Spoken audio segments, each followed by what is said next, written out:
গত কয়েকদিন আগে আমরা দেখেছিলাম যে আহলে সুন্নাতুল জামাতের নামে খড়গপুর রিলায়েন্স পেট্রোল পাম্পের অপোজিট সাইডে আব্বাস সিদ্দিক এসেছিল আর তার ছোট ভাইকে মাঝের রাইটে বসিয়ে রেখেছিল যে লোকজন যেন ওপারে যায়। আমরা সেই দিন দেখেছিলাম ওই জায়গাটা বসার জায়গা মাত্র 300, চারদিক থেকে শুরু করলেও 3000 লোক হবে না।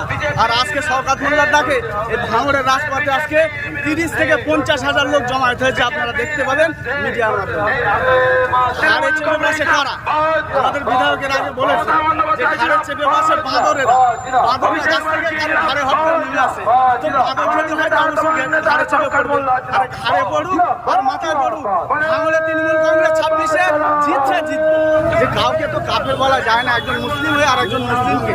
সেই জায়গায় যার নামে কে কুকুর হবে, সে যদি কুকুর না হয় খালি যে বলেছে নিশ্চয়ই সে হবে, এটাই তো তার পুরো।